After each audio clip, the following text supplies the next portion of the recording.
Good day to all. Today we have a very interesting webinar hosted or sponsored by the International Menopause Society, to which I am honored to be as a member of the current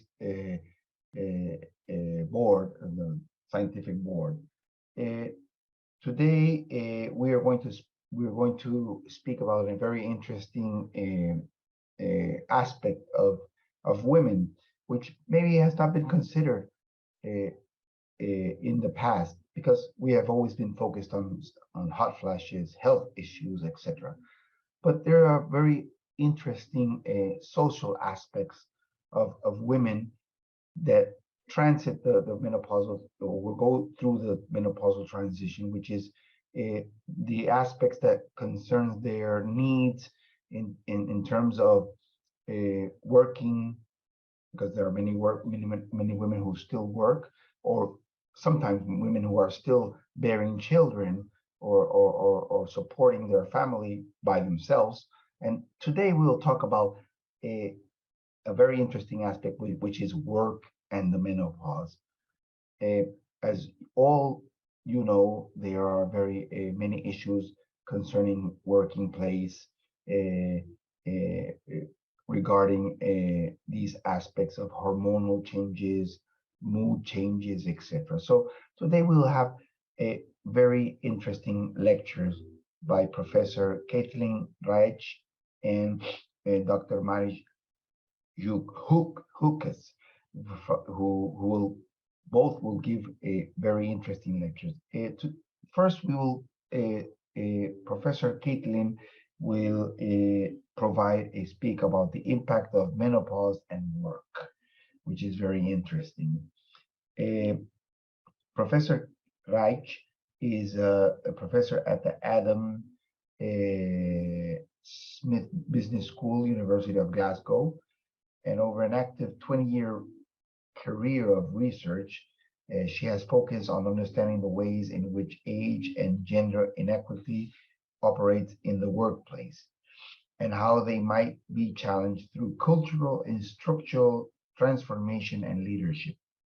With colleagues from the social sciences, health, and medicine, she has been able to perform research regarding menopause and work for the past decade, and launched Menopause Information Pack Online, MIPO, a free open public access resource to help line managers to help support their staff through the menopause at work. Uh, we will now proceed to her lecture. David, please.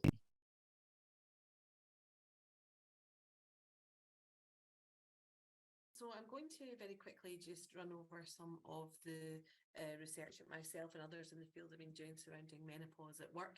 I would give the caveat that I'm very much a social scientist rather than a medic, which I know the audience is here, but I thought it'd be really valuable to kind of go through, what we know about women in the workplace and how it intersects with menopause, the experience of menopause at work for employees, but also how workplaces might be supporting your patients through the menopause, and also it may be how you may wish to advise your patients and what they can ask for and what they can't in terms of workplaces. So a very quick, why is this important? Well, I'm sure you'll know that staying in work has a number of various positive outcomes for people, particularly as they get older. But we have this kind of challenge where work may become increasingly important in terms of social and psychological outcomes, and also economic reasons as well.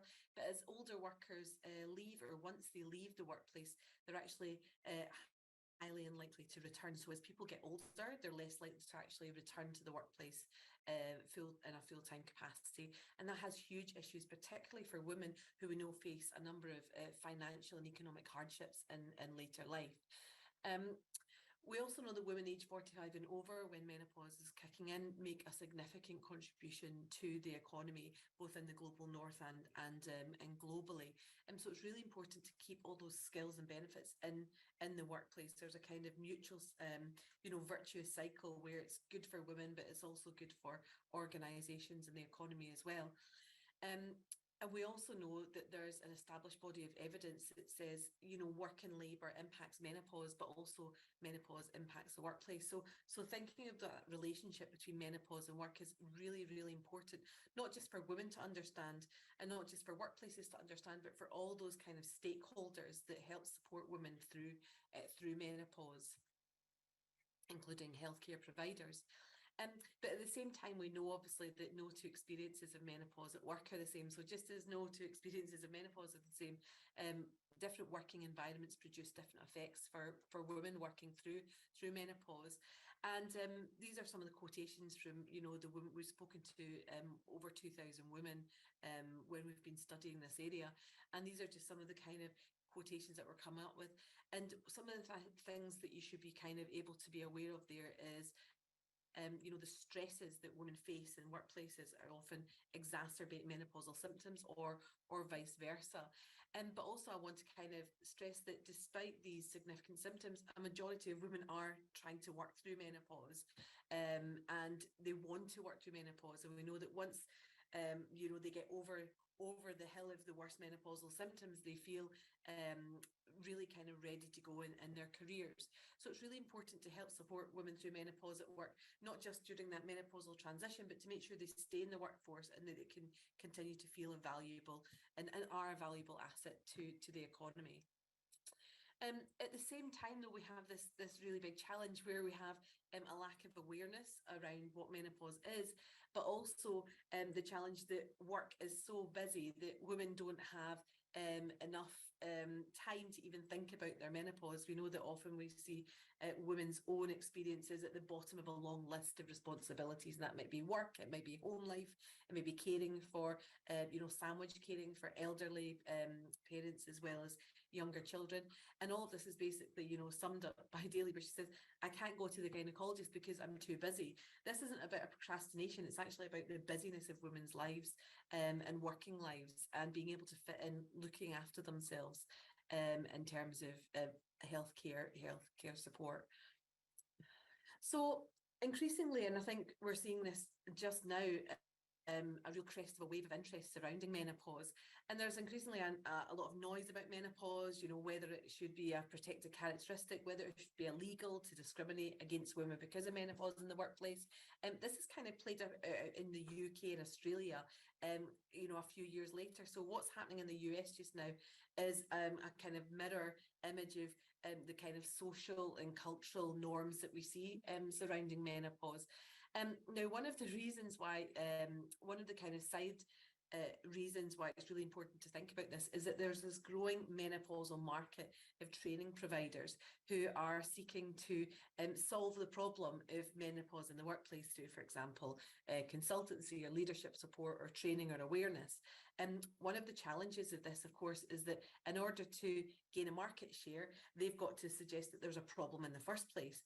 But actually, we know, you know, so we get all these kind of figures of commissioned research coming up, saying, you know, 1 in 4 women are thinking of leaving the workforce due to menopause. 1 in 10 women is leaving, thinking of working towards the menopause. You know, all these kind of figures.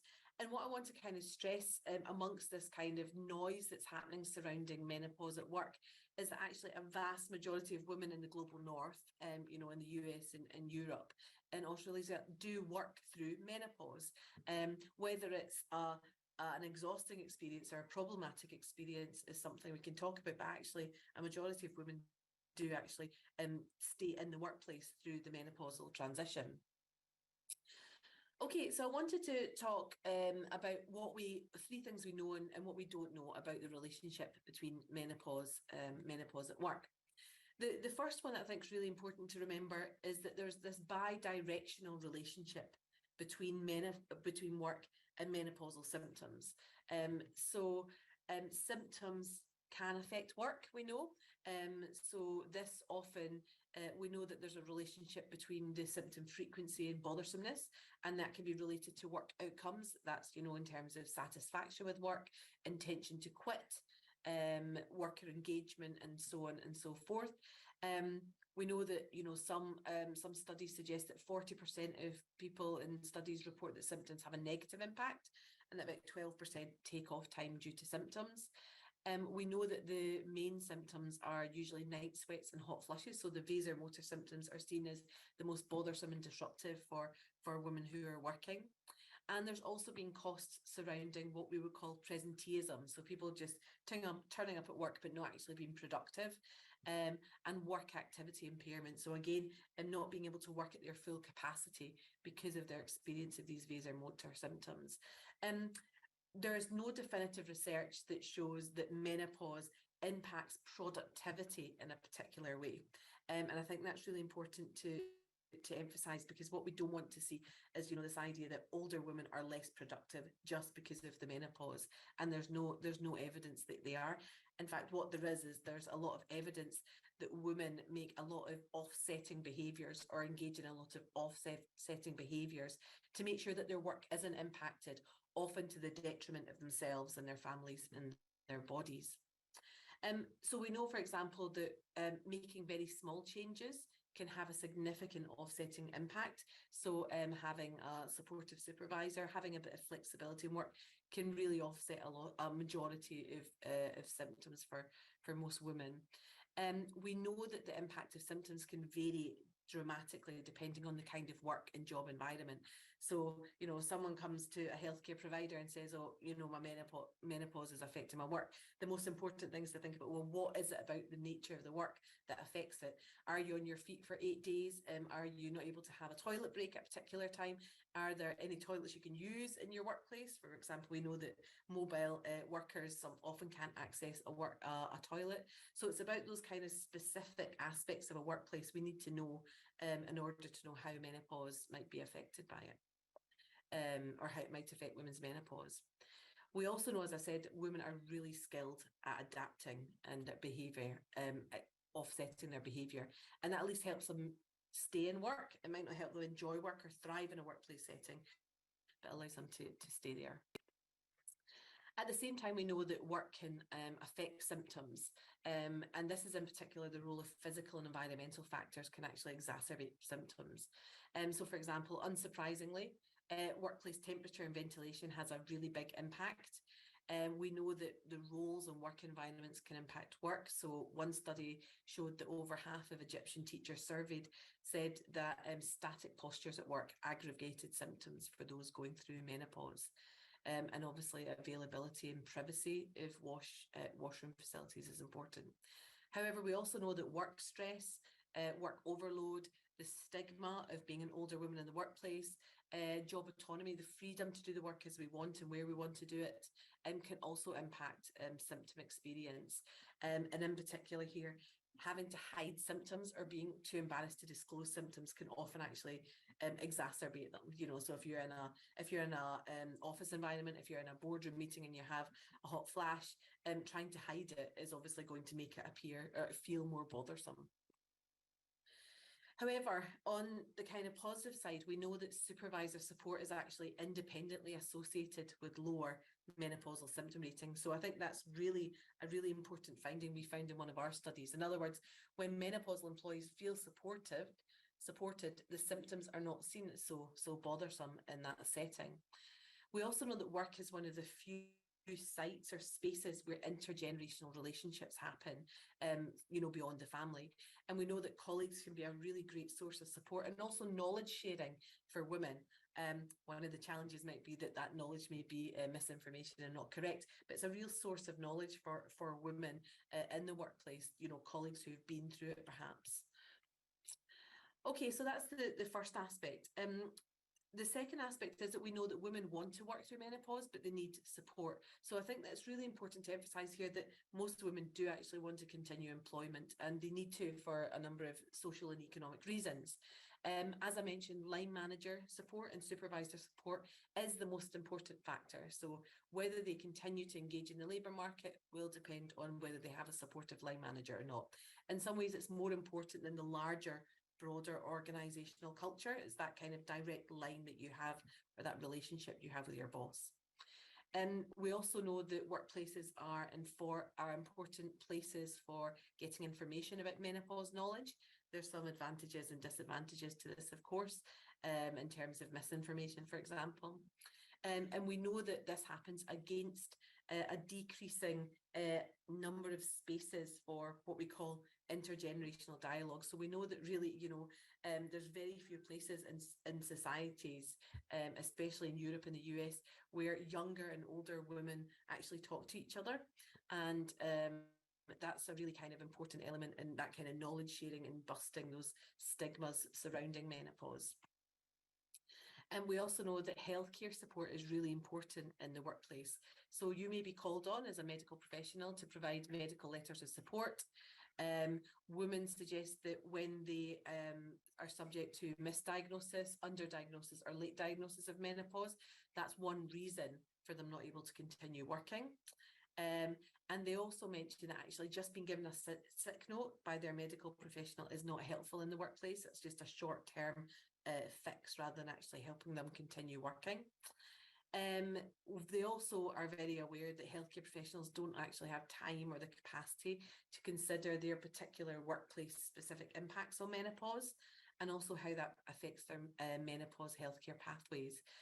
So a lot of the time they may go to their obs and gynae or their doctor, and they're not able to articulate what the relationship is and how work is actually affecting their menopause. And then finally, workplaces often don't really check if menopause-related healthcare is covered by employee packages. And that's really important for women working, again, especially in the US, where they're reliant on health insurance as part of their kind of work package. So that's something that we're trying to encourage increasing attention being paid to for organisations.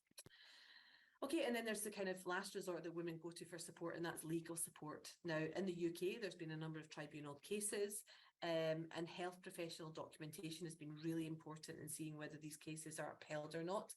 In most countries, there's now agreement that menopause is probably covered in some way due to either Health and Safety Acts or the Equality Discrimination Acts.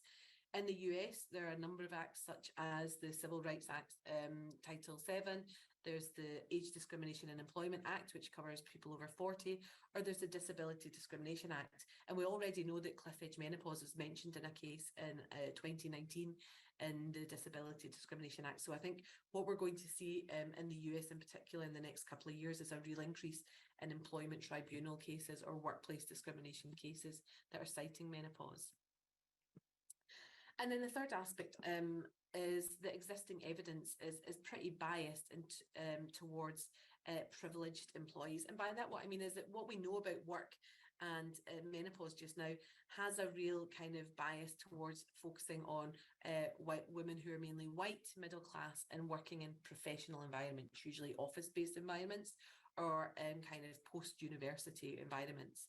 At the same time, we know that huge numbers of women go through menopause in low-paid, precarious work situations. And this is really important because we don't actually have a lot of evidence in terms of how their menopausal experiences related to work. However, we do know that it's more likely they're going to have jobs that can exacerbate symptoms because they have lack of autonomy or lack of control over breaks, or they're standing for a long time, for example. We also know that this cohort are less likely to be able to access organisational support, and there's maybe less infrastructure in place, or people are going to be less sympathetic towards them because they see them as more dispensable as workers. And it also may be that these are part of groups that are more likely to be experiencing health inequalities that impact menopause as well, surrounding, for example, socioeconomic group or ethnicity. So I think what I want to do now is kind of talk about what actually works in the workplace and what your patients may be asking for or can ask for in the workplace. Now, there's a range of existing guidance available, and hopefully I can make these slides available, and you can use the URLs to access them. So there's a number of professional guidances that will be available for organisations to adapt. There's an ongoing discussion about whether menopause leave in addition to sick leave is important. What I would stress here is that I don't think menopause leave is going to change cultures, and in some cases it's it may be valuable for people experiencing the most significant symptoms, but what it can sometimes do is just move people experiencing menopause outside the workplace, rather than actually thinking about how we can change the workplace to be more supportive for huge numbers of women. So I don't think it's probably a long-term approach that is really viable.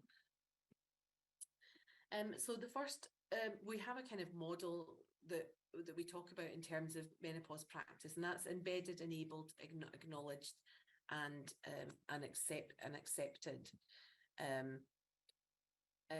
Acknowledged and accepted. And this is basically a way of thinking about what workplaces might be doing surrounding menopause. The first one is how they actually embed it into their practice. So they might have a separate policy, or they might be integrated into existing policy. They also might look at their practices to see where it's possible to make some changes, or if there's policies that are relevant to some groups that they can make relevant to menopausal employees as well. The most obvious one here is flexible working, which is often offered to working parents.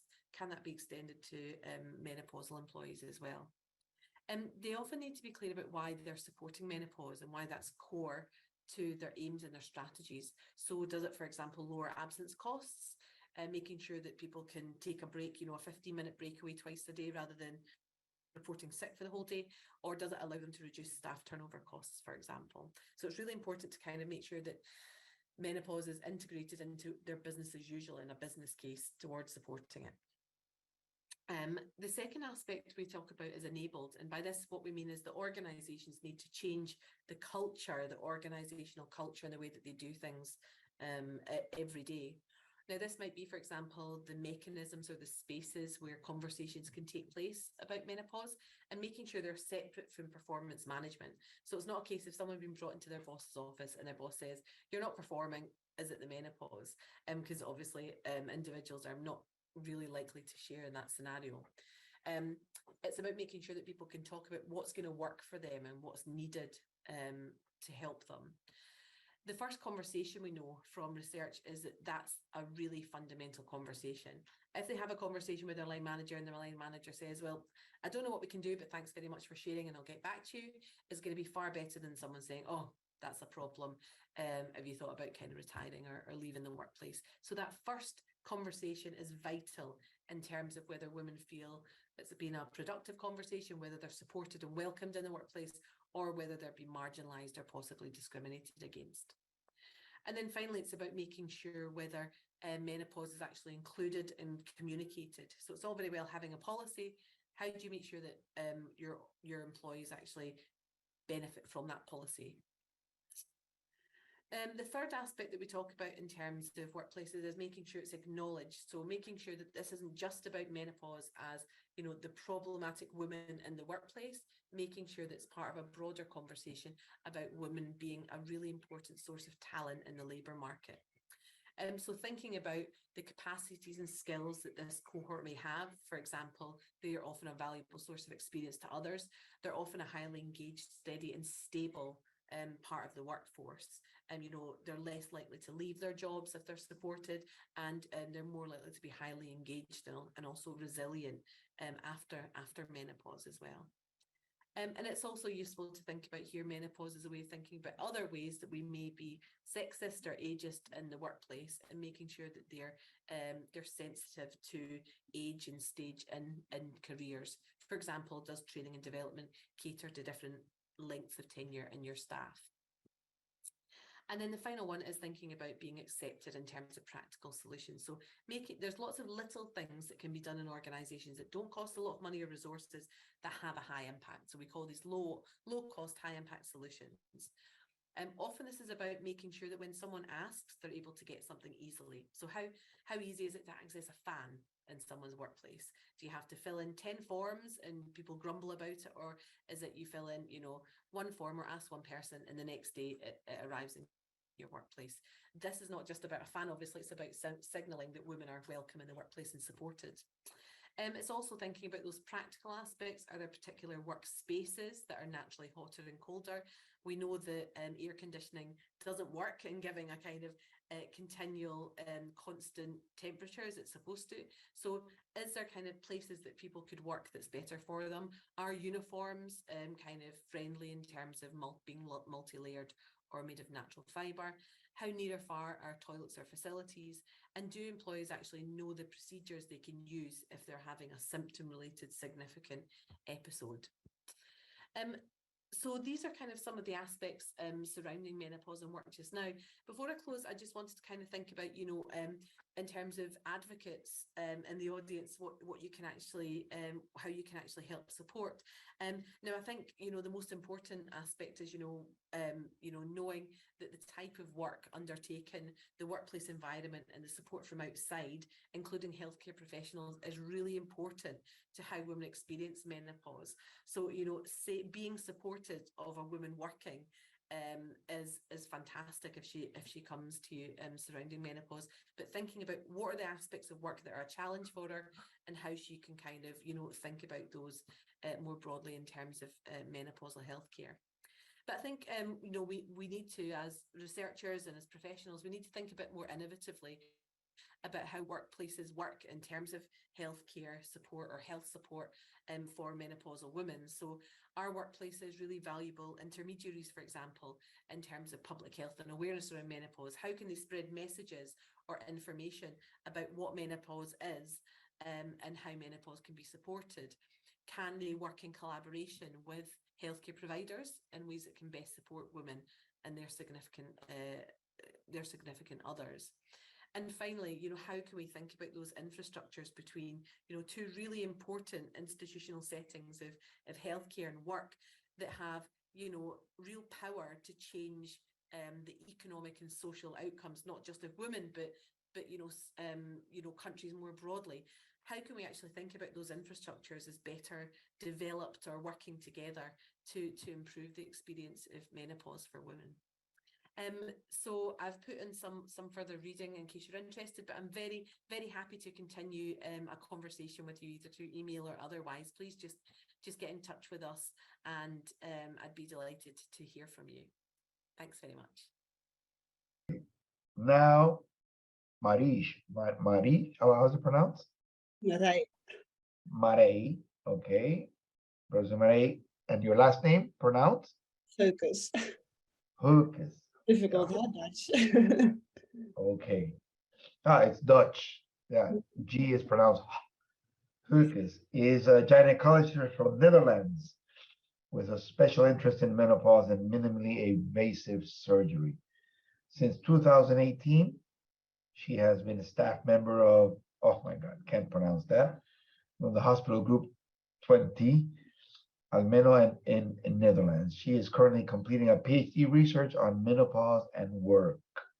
Very good. Besides her gynecological projects, she is a member of the advisory board of the European Menopause of the EMAS, a member of the Dutch Women's Health Steering Committee, and board member of the Dutch Society of Gynecological Endoscopy.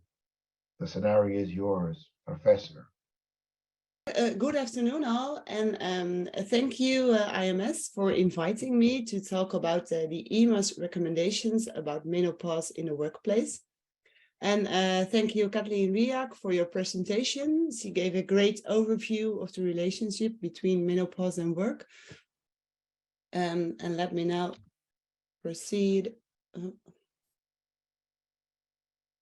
with some basic figures about menopause. And why menopause is an important issue at work. Menopause or the final menstruational period occurs on average at 51 years of age, and the age at which menopause begins has been constant for centuries and is not affected by race, age at menarche, socioeconomic factors, body weight, or the use of oral contraceptives. And with increased life expectancy since the 1900s, menopause and its problems have come to occupy an increasingly prominent place in our society. And here is a graphic representation of the increase in the number of women aged 45 to 59 in the recent decades. And these figures are based on United Nations data. And by 2020, there were 657 million women in the age group worldwide. And the numbers for 2023 are basically the same. And 47% of these women aged 45 to 59 contribute to the labor force globally. And there are regional variations ranging from 22 to 75%. And women's participation rates in member countries of the Organization for Economic Cooperation and Development are higher. They are ranging from 65 to 75%. And there is variation by age, with lower participation rates in the higher age groups. This means that many women today are working as they enter the menopausal transition. And as Professor Raich already told us, women can experience several symptoms, and the best known of which are hot flushes and night sweats, the so-called vasomotor symptoms, and they can cause sleeping difficulties and tiredness. But in addition, women may also experience concentration problems, poor memory, headache, muscle and joint complaints, palpitations, mood swings. And in the early stages of the menopausal transition, irregular and heavy bleeding may occur. And all these symptoms can make it difficult for women to function well at work. The extent to which women experience symptoms varies. Most women experience few symptoms, but about 20 to 30% have severe symptoms that affect their quality of life. And contrary to this, several work-related factors can exacerbate women's menopausal symptoms. And these include, for example, lack of control options at work, insufficient support from colleagues and supervisors, night shifts, and the obligation to wear a uniform.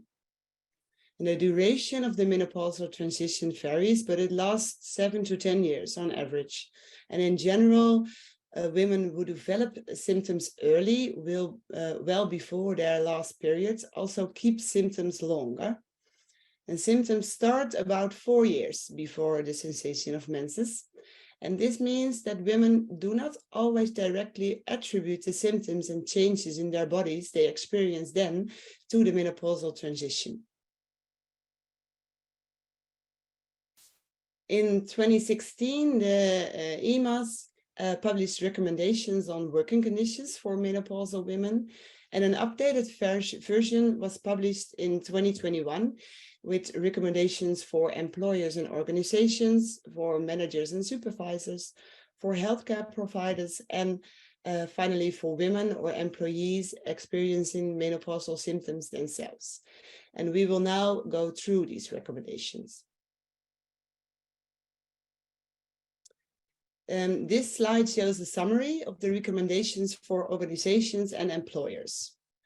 Organizations are recommended to implement a clear menopause workplace policies. Here, a positive approach is important so that outdated perceptions and negative attitudes about menopausal women are not reinforced. And the misconception that all women have severe symptoms that impair performance at work can lead to greater negative attitudes towards older females. So organizations could consider to include menopause in more general health and well-being policies to avoid stigmatization of women with menopausal symptoms. EMAS further stresses that it is important to educate managers and supervisors about menopause and the problems it can cause in the workplace. And in doing so, they should be taught how to have sensitive conversations at work. In addition, training of all existing and new staff is important to create an open and inclusive culture. Organizations are recommended to develop an employment framework that recognizes the potential impact of menopause and provides confidential sources of advice and guidance. And finally, it is recommended that menopause should be explicitly included in sickness and attendance policies, and that women should have access to occupational health services where possible. And however, opinions differ on how this should be done. And some, for example, opt to give women a day off, the menopause leave, or allow them to work at home if there are many complaints, but the opponents argue that this may actually highlight gender differences and indicate a perceived weakness of women. So it remains very important to take a positive approach when implementing a menopause policy. We move on to the recommendations for managers and supervisors. For managers, as for organizations, it is considered important to create an open, inclusive, and supportive culture regarding menopause. Research shows that women find it difficult to talk about their symptoms. Only 25% say they disclose their symptoms to their managers, and in particular, sharing their symptoms with a younger male manager is perceived as a barrier. And it is important for managers to be aware of this. For difficult problems, human research staff should work together with occupational physicians if available. And here, awareness and knowledge of menopause is essential. There are also several recommendations for working conditions. And regarding dress code, it is recommended that more comfortable, breathable materials to be used for uniforms, whenever possible, of course. And in addition, there are more general recommendations, such as temperature control in the workplace and access to cold drinking water and clean private dressing and washing facilities and toilets. Importance is also given to the possibility to take a short break when women experience severe symptoms, for example, severe hot flashes, and also for women in customer-focused or public-facing roles. Healthcare providers also play an important role, and EMAS developed recommendations for them as well. Here's an overview of those recommendations. When healthcare providers are consulted by women with menopausal symptoms, it is important that they realize that the symptoms can have a negative impact on women's overall well-being and ability to work, with potentially negative financial consequences in later life. So healthcare providers should therefore specifically ask if there are any problems at work if women do not bring this up themselves. Healthcare providers should provide evidence-based advice on medical and lifestyle management of menopausal symptoms using national and international guidelines. And we know the most effective treatment of menopausal symptoms caused by estrogen deficiency is the return of these hormones in the form of hormonal suppletion therapy. Not every woman needs hormonal treatment, but it should not be withheld from women with severe symptoms because of outdated fears about its safety in relation to breast cancer. Healthcare providers should also be educated about menopause and the various treatment options if they do not feel sufficiently competent in them. A survey of Dutch occupational physicians by my own research group found that a third of OPs felt their knowledge was insufficient to ask about menopausal symptoms. And we found that half of the occupational physicians asked said they had insufficient knowledge of therapeutic options. This again underlines the needs for training. Two special groups are women with a history of cancer and those with early menopause. These women should be advised to contact a menopause specialist when they experience menopausal symptoms. As in them, treatment is not always straightforward and specific needs related to the disease must be addressed. So for women with premature menopause, you can think of problems relating to fertility and osteoporosis.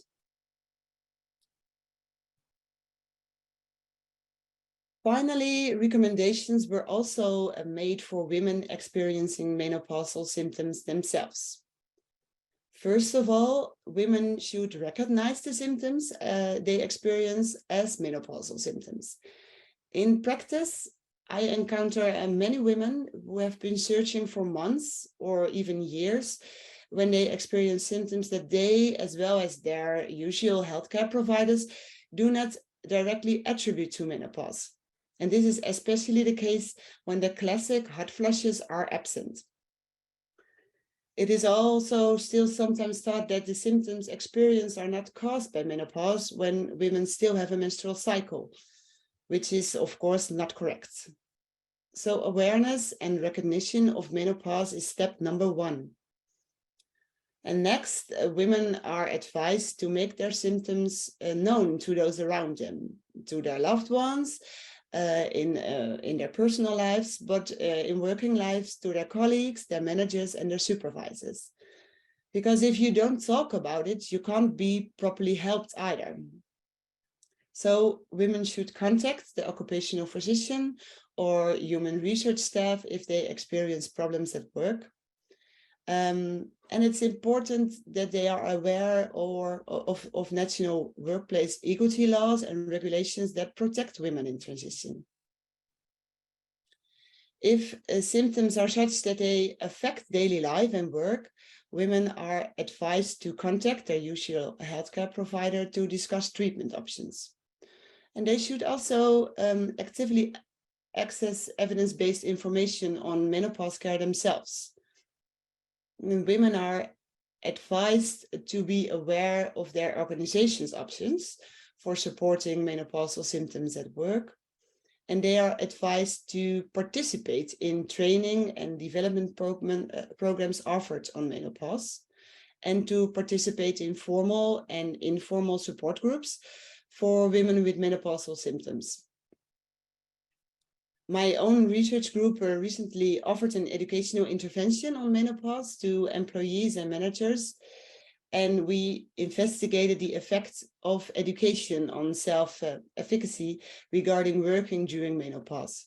And in doing so, we encountered difficulties in getting women to participate in such an intervention, especially women who did not yet have menopausal symptoms were hesitant to be educated about this.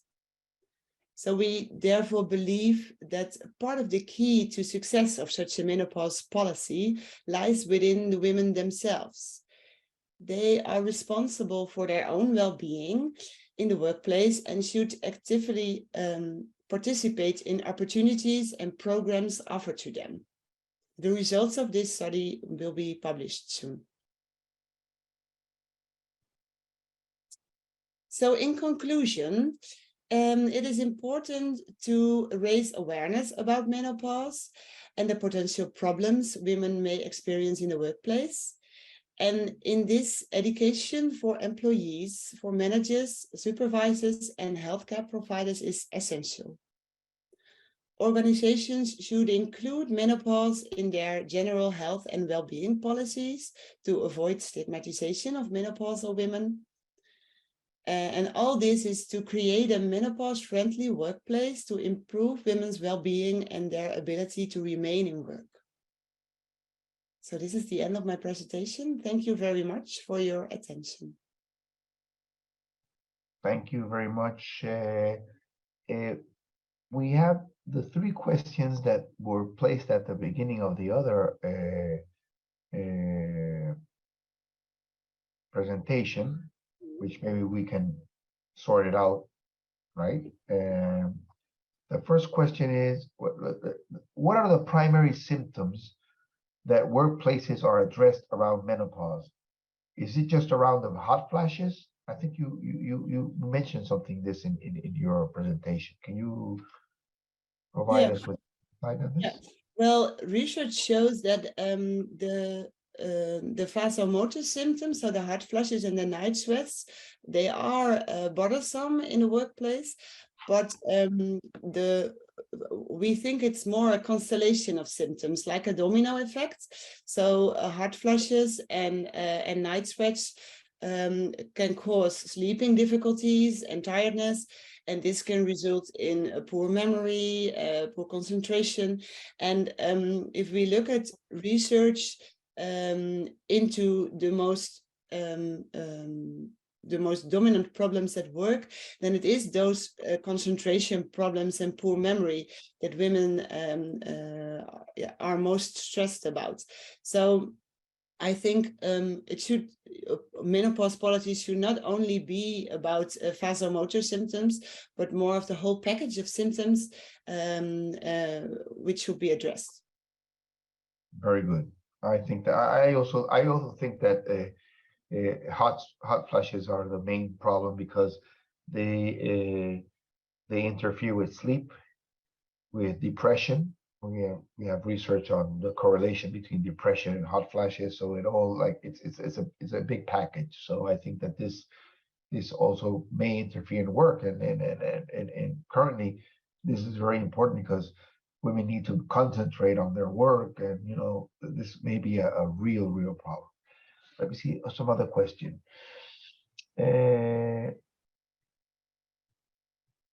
That is such a good point. You said that women are reluctant to ask for help. Why do you think that is? Is it a stigma of aging, or a self-perceived decline, or feeling unsure, or of future abilities? Fear? Well, I think it begins with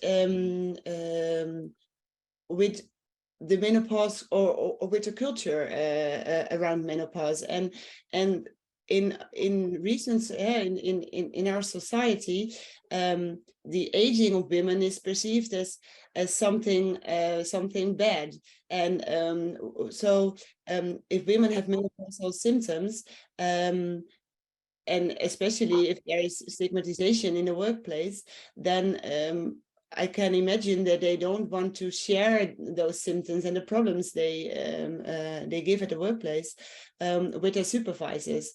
So, and especially if, like I said, if your supervisor or your manager is a younger male, then it's more difficult because they feel their problems won't be understood, or won't be addressed properly. Okay, thank you. There's another question here. It says, is there any workplace which acknowledges the need of menopausal women?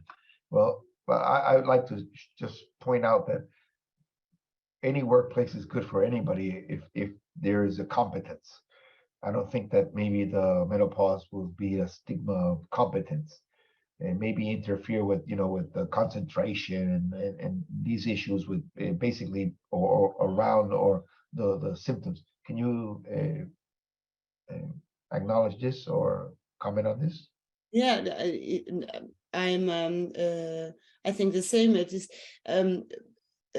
menopausal women should be able to work in every profession they feel competent in, and I don't think we should make big workplace adaptations, but just make sure that everybody can work in the profession they want to, and that's why I also stress that it's not just a menopause policy an organization should adapt, but they should include it in a more general health and well-being policy, because it's not only menopausal women that have special needs, but also maybe men during their 50s or something like that. So it's important to keep all employees happy in the workplace. Yeah, I agree with this. There's another question here. Should menopause policies at work be tailored to individuals? No, I don't think so. I think menopause policies should be available for all employees, or like I said, more in a general health and well-being policy. But if women have specific problems, then of course there should be an availability of human resource staff or an occupational physician to discuss this specific needs, but I don't think the policy itself should be tailored to a single woman. Here's an interesting question. Could there be screening for menopause? I assume that they refer to menopausal symptoms at the employee clinic, for example, as having a yearly workup like pap smears. And this goes with another question. How can you encourage menopausal women to speak to the line manager rather than suffering in silence? Well, I'd like to bind this to another question, which says, which is the process to start speaking about menopause at work in a country where there's nothing has been done There's no data through the university, the association, finding a company. I would add association. I would add a society like the IMS would be maybe interesting to do this. Can you comment on this?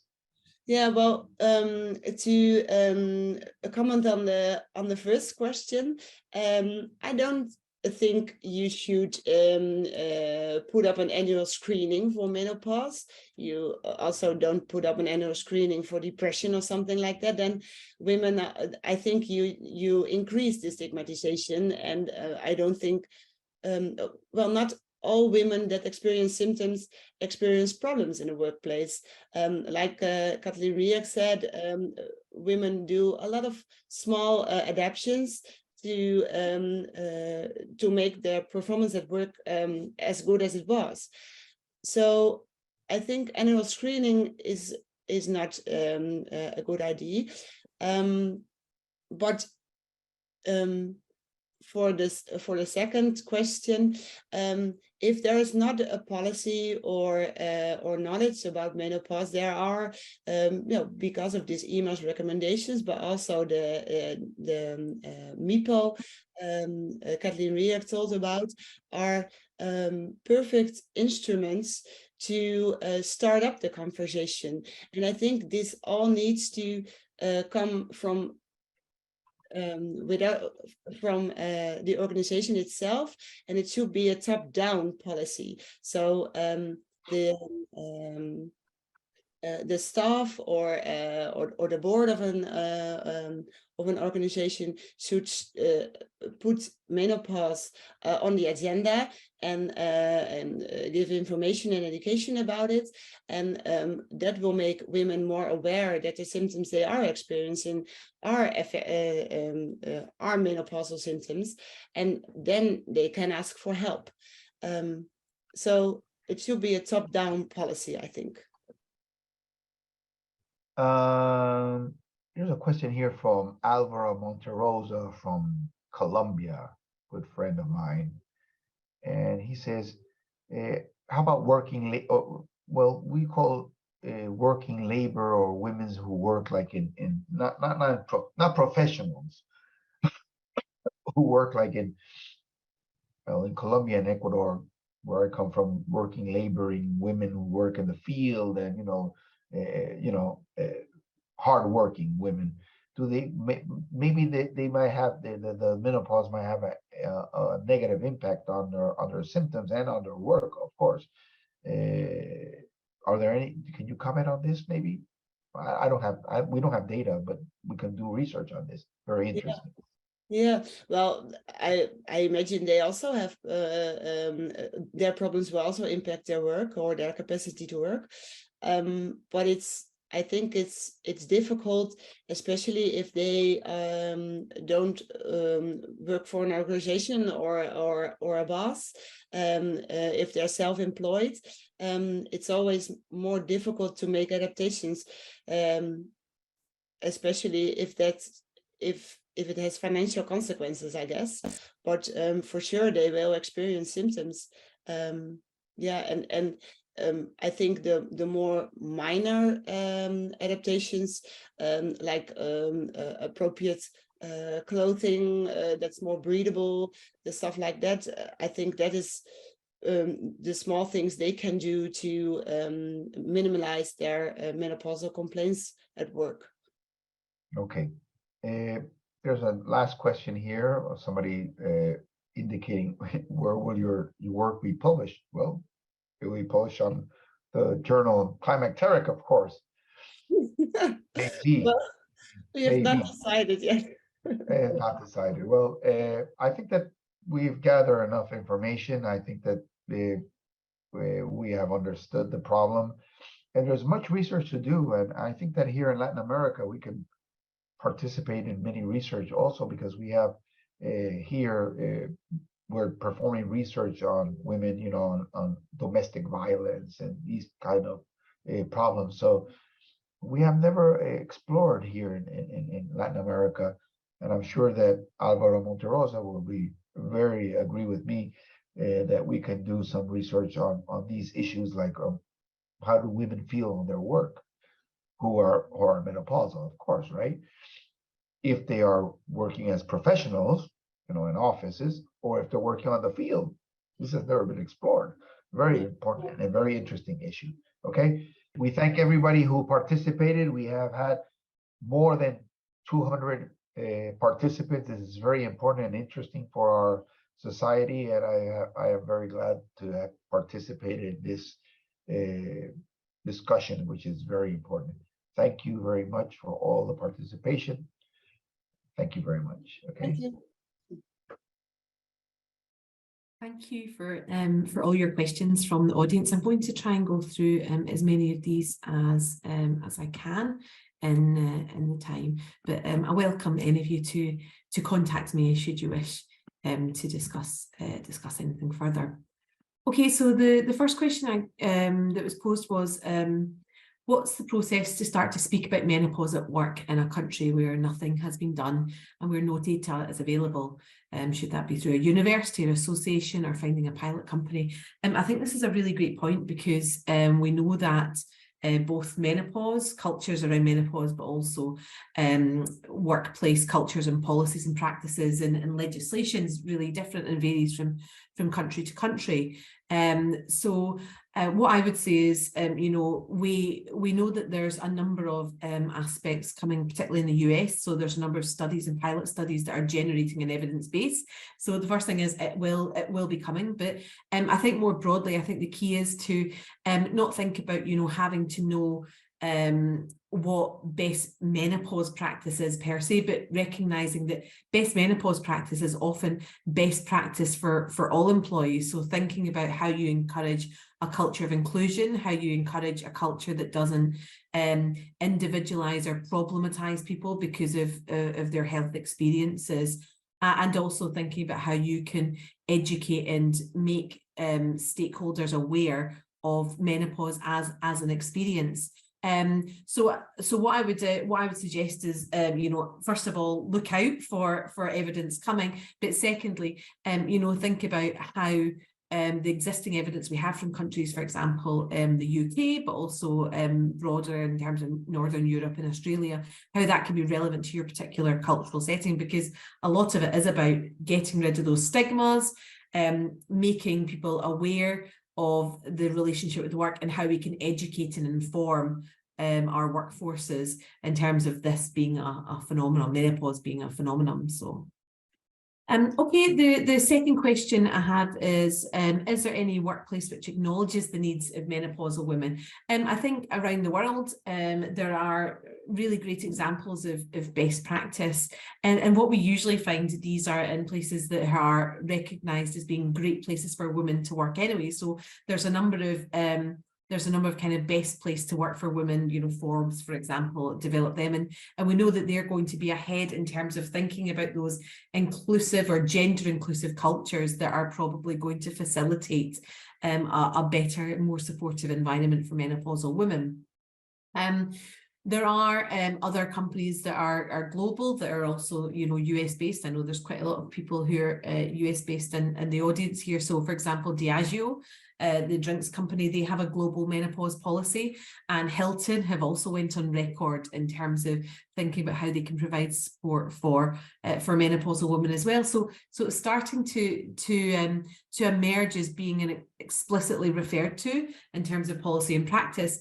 But I think what we also need to make sure is that we're not just thinking of this as just, a defined particular cohort. We need to think about this, and that causes, concerns in the workplace. I think we have to think about it as really dialing into this idea of a loss of talent in the workplace, a huge loss of talent. And if we can make sure that we're retaining women going through menopausal transition in the workplace, there are multiple benefits for everyone, the economy, organizations, and of course people themselves, in terms of financial security in later life. Okay, next question. What are the primary symptoms that workplaces are addressing around menopause? Is it just around the hot flash? I think that's an interesting one because, as I mentioned, the hot flash or the hot flush is really the kind of popular cultural representation of menopause. But actually what we find is workplaces are particularly interested surrounding issues of brain, what we would kind of colloquially call brain fog, and also kind of disrupted sleep. And that's because workplaces are, for a majority of time, are interested in ensuring high levels of kind of cognitive function and being able to maintain attention and information and memory recall and so on and so forth. The other reason why they're particularly interested in these elements surrounding cognitive function is because these are the ones that are often exacerbated by negative working environments. So workplaces where there is stress overload, for example, that can make these symptoms problematic in particular ways. So I'd say workplaces are probably in general more interested in those kind of cognitive aspects, right? Because, you know, aspects around hot flushes, of course, they can be severe, but they often don't necessarily interfere with that kind of high-level cognitive functioning that is demanded in contemporary workplaces for the majority of workplaces anyway. There was two questions that I thought I'd take together. So one is, could you repeat why women were reluctant to participate in menopause policies and education? And then the second question was, that's such a good point you made about women being reluctant to ask for help. Why do you think that is? And I think, you know, in general, there's not one answer for this. So I'll give some answers that we know from research. The main reason is that we know more broadly, aging is still synonymous with declining capabilities. So we have what we call a master narrative of decline. And this assumes that as you get older, you're less capable and you have less capacity to do things, and that affects your productivity. Now, whether that's true or not doesn't really matter, because that's really the perception that's out there. And these stereotypes still hold. You know, we've still got studies come up that show that these are still stereotypical forms of bias in the workplace. But then for women, this is kind of added to by what we would call gendered ageism, where women are never seen as the right age for that kind of professional persona that we expect. This is all about kind of biases and stereotypes. So women experience gendered ageism, where they're either seen as, so older women, mid to later life women are seen as either invisible, so they're not noticed, or they're hyper visible and problematic. And this is where menopause comes in, because what menopause can do is it can automatically render women being seen as problematic in the workplace. So they become a target for kind of ridicule. They may become a target when things aren't going well for problematic, talking about problematic work performance, for example. And we get menopause being used as an excuse for what are perhaps thinly veiled kind of gendered ageist behaviours and patterns of behaviour. So that's one of the reasons why they're reluctant to participate, because if they self-identify or if they disclose as being in menopause, it carries a number of negative consequences. And these might be deliberate, or they might be actually unintended consequences as well. So the best laid kind of plans of trying to support may actually make them feel that they're not being supported, or they're being problematized. And other women report that they can't really trust their workplace to deal with it responsibly. Their workplace might not have a good history of how to deal with women's bodies in general, surrounding pregnancy, for example, or kind of breastfeeding in the workplace. So why would they actually disclose to put themselves in a position of vulnerability or potential vulnerability when the organisation hasn't shown that they can deal with it in a responsible and supportive and positive way? And then other women feel that they don't want to be managed. They feel that actually their menopause should be managed in the workplace. They see it as a personal thing. Some people don't think it's actually relevant to the workplace either. And it's kind of down to women's choices in those regards, whether they disclose or not. But I think more broadly, the kind of answer to that is really about that kind of fear of making yourself vulnerable and making sure that there is a psychologically safe and inclusive space where you can disclose and productively gain support without those negative consequences. Very much the same as kind of mental health disclosure in the workplace, where we have a stigmatized phenomenon that can lead to unintended or negative consequences if you share your experience of it or your lived experience of it. Okay, the next question, should menopause at work be tailored to the individual? So two parts I would say to this answer. I think the first one is to remember that there are a number of standard practices probably already in workplaces that can be seen as relevant to menopausal women or menopausal employees. For example, there may be flexible working policies, there may be policies surrounding extended leave or unpaid leave that you can take that may be taken. There may be policies about adapting in terms of hybrid working. And so it's all about kind of, first of all, looking at what policies might be there in the workplace and how can they explicitly refer to menopausal women.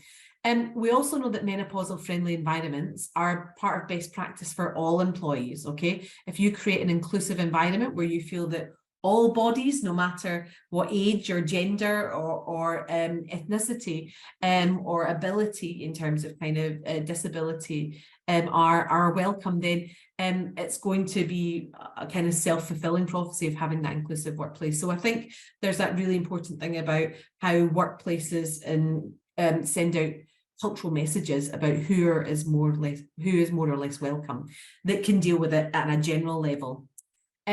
There's also the structural issue, so thinking about the physical workplace and the environmental workplace, where menopause can be generally dealt with as opposed to individually discussed. You know, so how does your occupational health unit think about menopause as an issue for them? When you're designing workplaces or job design, how is kind of a menopausal body considered in those discussions as well?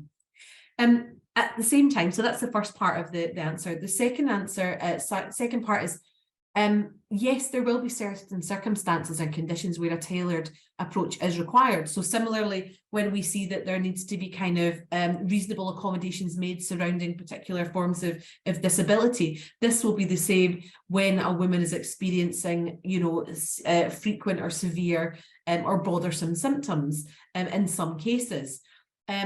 And I think in those cases, it's really key that we make sure that the line managers and supervisors feel supported and empowered in how they can discuss this in a mature and productive way, and then how we can put that into practice. What we find is very rarely is the kind of fundamental job structure changed, but those changes can be made within kind of localized work environments. So the key for organizations there is, how are you going to employ, or how are you going to support your line managers in empowering them to be able to do that? The next question is, could there be screening for menopause at an employee clinic, for example? I think that's a really great example. I think one of the challenges we find in research with women, menopausal women, especially in professional jobs, is that they simply don't have time to go and access support or guidance about how to work through their menopause. So if we can actually, you know, bring the guidance to them, to their physical workplace where they're going to be, I think that really removes a barrier. So I think that's excellent. Those kind of on-site visits we know have worked really well in terms of, you know, breast cancer screening, for example, where you have mobile units come to workplaces. So I think it's certainly important, and I think that's actually something that organizations should be, you know, thinking of in terms of when they're brokering their healthcare relationships with their kind of employer, you know, employee-sponsored healthcare providers. Because I think the key thing here is that organizations, especially in the US, have a huge a huge part to play in terms of leveraging and lobbying to make sure that the healthcare providers that they use for their employees do think about menopause as being on the agenda and being important. So not in a short answer there is, you know, yes, we need screening. I think that'd be great. Bringing the screening to the workplace, to women. So making sure it's not another thing they have to deal with in busy lives, that they can, you know, drop into these clinics or these kind of centres periodically. But there also needs to be that three-way communication between workplaces, individuals and private healthcare providers. How are we going to all work together to make this to lubricate a system that works for women and allows them to continue working through the menopause whilst being supported through it? And that's going to require a bit more imagination, I think, in terms of those relationships.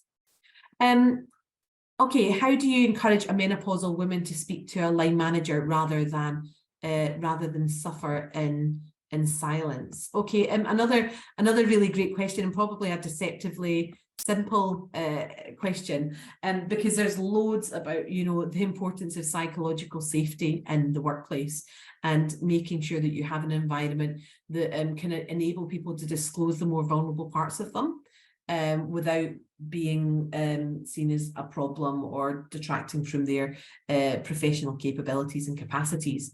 So there's lots of obvious things I think we can do there. The most important ones are making sure that your managers feel equipped with enough knowledge to at least deal with it. They don't have to be, as I said, menopausal experts, but being able to kind of say, thanks for telling me, and more importantly, having an infrastructure in place that supports the line manager in taking those next steps and putting something into action.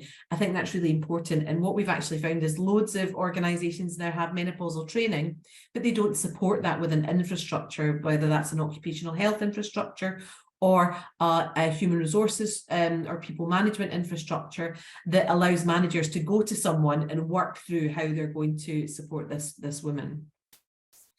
Okay, we also need to think about these kind of unintended consequences of disclosing. So are women going to be seen as negative? How are we going to counter this broader stereotype and stigma about older women in society and make sure that they don't kind of infect the workplace and infiltrate what should be a productive conversation into quite a negative, hostile environment?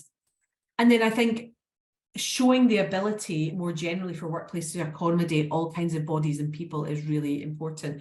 We know that if there's a visible, positive, inclusive culture, then people are more likely to disclose about their menopausal status and seek help and support from their line managers. And then the final question that I had was, are organisations provided with information around treatment options for menopause, and any thoughts on how we should cover the cost of this treatment, because some insurances don't cover this? Absolutely, I think that's a really important point, particularly in the US, I would say. So there's discussions of what's covered and what's not in terms of the Affordable Care Act, of course, in the US. But if we think particularly about, you know, employer-sponsored health insurance as a particular target, so there's currently a lack of evidence about how people, particularly in the US, access menopausal treatment. And of course, there's the issue of who pays there. And I think this is going to be increasingly important, as to be honest, when I've spoken to a number of workplaces in the US, they've simply said, we've not yet even thought about whether the cover we provide or the provision that we provide actually mentions menopause. So I think there's a lot of kind of awareness raising there, because organisations, especially large corporates, are in a really quite powerful position in terms of being able to lobby who they use for healthcare insurance to provide some support. This is really important because around 60% of women aged between 19 and 64 do actually receive their health insurance through employer covered insurance. So it really needs to be on the agenda of businesses. And I think that's going to be the biggest thing that we can do to really transform menopausal support at work in the US. But we can also look at other kind of examples of how it's negotiated in terms of those treatment options. So, for example, in the US, there's around 6.5 million women who have endometriosis. So they're going to have to be negotiating ongoing costs surrounding women's health in terms of private health insurance as well. And I think there's kind of two aspects that are going to be particularly important to consider. First is co-insurance, and secondly is deductibles, and how menopausal treatment options may or may not be kind of favourably or covered or ignored in terms of those aspects of health insurance. But I think overall, you know, the argument here is that we're not asking for a gift in any way. It's about making sure that women can stay in the workplace and work productively and meaningfully and thrive for what might be the next kind of 15 or 20 years of their lives. So this is not a handout in any way. This is actually enabling a productive and efficient workforce and broader economy. So if we start the conversation from that angle, I think we can have some meaningful steps forward in what is a more sustainable kind of healthcare cover that is more gender friendly for women. So thanks very much. And as I said, I'm very happy to continue any conversations with people through email communication. Bye now.